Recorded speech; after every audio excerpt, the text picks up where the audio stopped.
آدم علیہ السلام کی وفات کے تقریباً 1000 سال بعد نوح علیہ السلام تشریف لائے۔ آدم علیہ السلام کے بعد کی نسلیں بہت نیک تھیں، پر تقریباً 1000 سال بعد شیطان نے ان لوگوں کو بہکایا کہ کچھ نیک اور بزرگ لوگوں کو یاد رکھنے کے لیے ان کے بت بنا لو، تو لوگوں نے کچھ بزرگوں کو عزت دینے کے لیے ان کے بت بنا لیے۔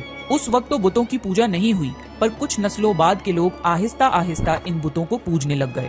کفر اور شرک عام ہو گیا اور ایک اللہ کی عبادت بند ہو گئی۔ تب اللہ نے دنیا میں نوح علیہ السلام کو بھیجا۔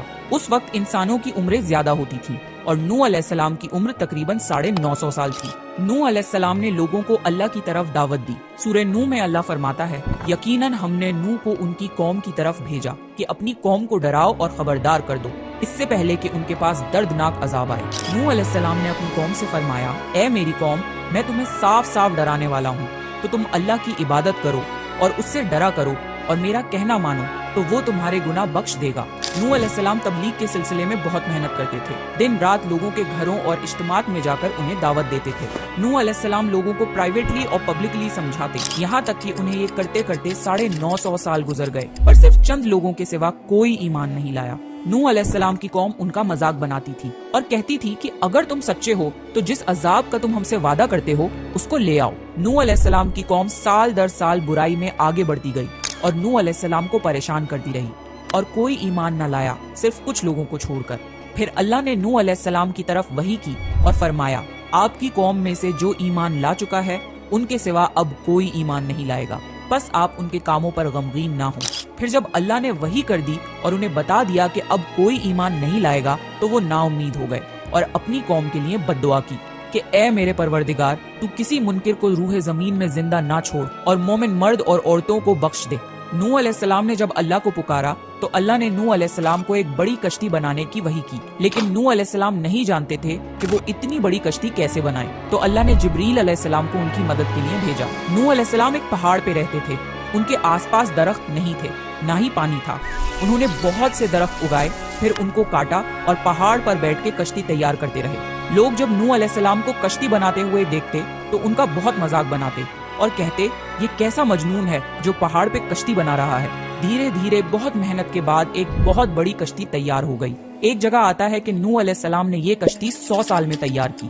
اس کشتی کی لمبائی 300 گز، اونچائی 30 گز اور چوڑائی 50 گز تھی۔ ایک اندازے کے مطابق اس کشتی کی لمبائی 1 کلومیٹر سے زیادہ تھی اور گہرائی 30 ہاتھ تھی۔ یہ کشتی عام کشتیوں کی طرح اوپر سے کھلی ہوئی نہیں تھی، بلکہ اس کو جیسے نیچے سے بند کیا گیا تھا ویسے ہی اوپر سے بھی بند کیا گیا تھا، تاکہ اوپر سے جو بارش برسے وہ انہیں نقصان نہ دے۔ اس کشتی کے 3 فلورز تھے اور ہر فلور میں ایک دروازہ تھا۔ اللہ نے نوح علیہ السلام کو حکم دیا کہ مومنوں کو اور اپنے گھر والوں کو اور زمین پر بسنے والے تمام جانوروں کا جوڑا جوڑا اس کشتی میں سوار کر لو۔ پھر اللہ نے آسمان اور زمین میں سے پانی کھول دیا اور سیلاب آ گیا۔ اس سیلاب نے دنیا میں رہنے والے انسان اور جانور سب کو غرق کر دیا۔ طوفان کا پانی پہاڑوں سے بھی اوپر ہو گیا اور صرف نوح علیہ السلام کی کشتی اس طوفان میں باقی رہی۔ صرف وہی لوگ اور جانور بچے تھے جو کشتی پر سوار تھے۔ اتنے بڑے نبی ہونے کے باوجود نوح علیہ السلام کا بیٹا کشتی پر نہ آیا۔ نوح علیہ السلام نے اسے پکارا کہ میرے بیٹے اس کشتی میں آ جا اور کافروں کا ساتھی نہ بن، لیکن اس نے کہا کہ میں کسی پہاڑ کی چوٹی پر پناہ لے لوں گا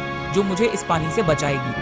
نوح علیہ السلام نے فرمایا کہ آج اللہ کے حکم سے کچھ بچنے والا نہیں مگر وہ ہی جس پہ اللہ رحم کرے۔ باپ اور بیٹے کے درمیان یہ گفتگو جاری تھی کہ ایک طوفانی موج نے ان کے بیٹے کو غرق کر دیا۔ جب نوح علیہ السلام کے سامنے ان کا بیٹا غرق ہو گیا تو ان کی آنکھوں میں آنسو آ گئے اور وہ پکار اٹھے، اور تو نے مجھ سے وعدہ کیا تھا کہ میرے گھر والوں کو نجات عطا فرمائے گا، اور تو تمام حاکموں میں سے بہتر حاکم ہے، لہٰذا یہ ناممکن ہے کہ تیرا وعدہ پورا نہ ہو۔ اللہ نے فرمایا، اے نوح، وہ تیرے اہل سے نہیں تھا کیونکہ وہ کافر تھا۔ کفر نسب کو ختم کر دیتا ہے۔ اللہ نے نوح علیہ السلام سے فرمایا کہ آپ ہرگز وہ چیز نہ مانگیں جس کا آپ کو علم نہیں۔ نوح علیہ السلام یہ بات سمجھ گئے اور فوراً اللہ سے توبہ کی۔ فرمایا، اے میرے پروردگار، میں تیری ہی پناہ چاہتا ہوں اس بات سے کہ تجھ سے وہ مانگوں جس کا مجھے علم نہیں۔ اگر تو مجھے نہ بخشے گا اور مجھ پر رحم نہ کرے گا تو میں خرابی والوں میں ہو جاؤں گا۔ کشتی نوح علیہ السلام اور ان کے ساتھیوں اور سارے جانوروں کی نسل کو لیے پانی کی تیز لہروں پر بلندی سے چل رہی تھی، مگر زمین پر موجود ہر چیز، انسان، جانور، پرندے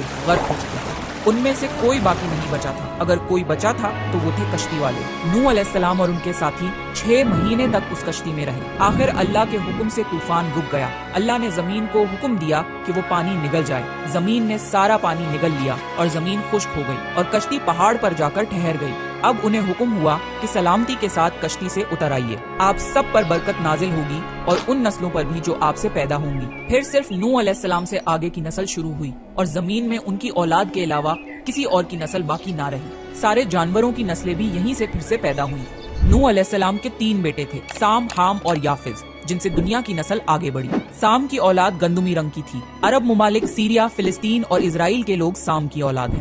حام کی اولاد کالی رنگت کی تھی۔ افریقہ، ایبوریجنل آسٹریلیا، انڈیا، ایجپٹ اور سوڈان کے لوگ حام کی اولاد ہیں۔ گوری رنگت کے لوگ یافز کی اولاد ہیں۔ چائنا، جاپان، کوریا اور یورپ کے لوگ یافز کی نسل ہیں۔ نوح علیہ السلام کا چوتھا بیٹا جو ایمان نہ لانے کی وجہ سے برباد کر دیا گیا تھا، اس کا نام کنان تھا اور اس سے کوئی نسل آگے نہیں بڑھی۔ قرآن میں اللہ نے فرمایا، اور ہمیں نوح نے پکارا تو دیکھ لو کہ ہم کیسی اچھی دعا قبول کرنے والے ہیں۔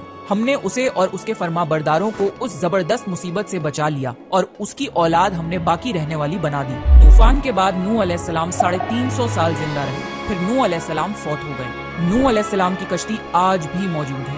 ریسرچرز نے ترکی میں اس کشتی کو ڈھونڈ لیا ہے۔ قرآن میں اللہ نے فرمایا، اور بے شک ہم نے اس واقعے کو نشانی بنا کے باقی رکھا۔ بس ہے کوئی نصیحت حاصل کرنے والا؟ لوگ سٹوریز کو تو ڈینائی کر سکتے ہیں پر ایویڈنسز کو ڈینائی نہیں کر سکتے۔ نوح علیہ السلام کی یہ کشتی ایک بہت بڑا ایویڈنس ہے اس پورے واقعے کا۔